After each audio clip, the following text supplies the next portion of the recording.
What do you make of how Rishi Sunak's gone about with the Northern Ireland deal? I think that, on the whole, I think he's done a good job. I think it's a very, very difficult circle to square. The basis on which we dealt with the whole border between Northern Ireland and the EU. It was very, very unsatisfactory, the way that Boris pretended that he'd done better than Theresa May, and he knew full well that it wasn't a sustainable or desirable deal. He did get Brexit done, to be fair to him, but he still knew it wasn't going to stack up. So I think it appears that Rishi Sunak has done a good job in squaring a very, very difficult circle. And I think it does two things. One is, hopefully it makes a business much easier for companies in Northern Ireland. And let's be clear what we're talking about here. We're talking about, I was the Shadow Secretary of State for Northern Ireland for 2 years.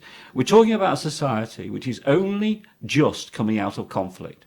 There are some people who think Northern Ireland is sorted. They're wrong. There is still a lot of bigotry, there's still a lot of hatred, and there's still a lot of threats to security. So maximum stability in Northern Ireland, economic growth, businesses being able to be successful, is also central to peace and stability and security in Northern Ireland. So the stakes are very high in terms of getting this right. So I think that from that perspective, he's done a good job. I also think that what he's trying to do is reset the relationship with the European Union.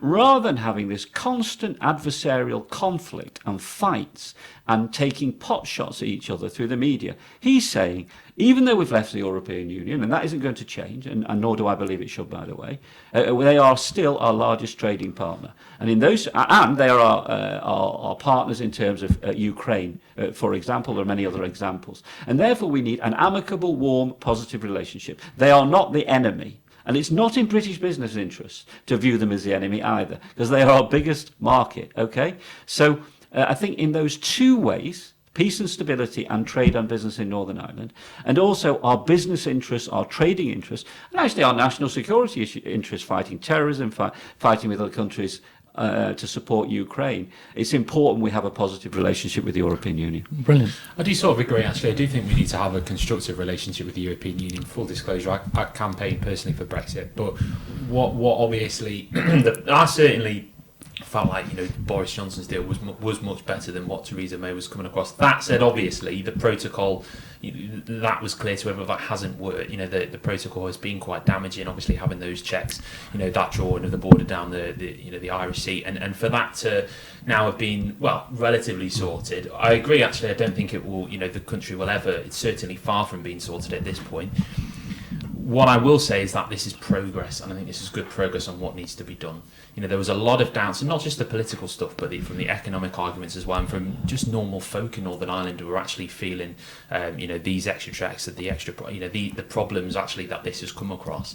And I think it's good that he's actually taken that initiative to be able to go out and say, actually, I'm not going to leave this. I certainly wouldn't lead it to the next Prime Minister, whoever that may be. I want to sort it. This is a problem now, and we want to get this sorted. Obviously the DUP have put a lot of pressure on this from not taking part in the government. Their tactics are their tactics. I may not agree with them 100%, but that's up to them. But obviously that has put pressure on the Prime Minister to do that.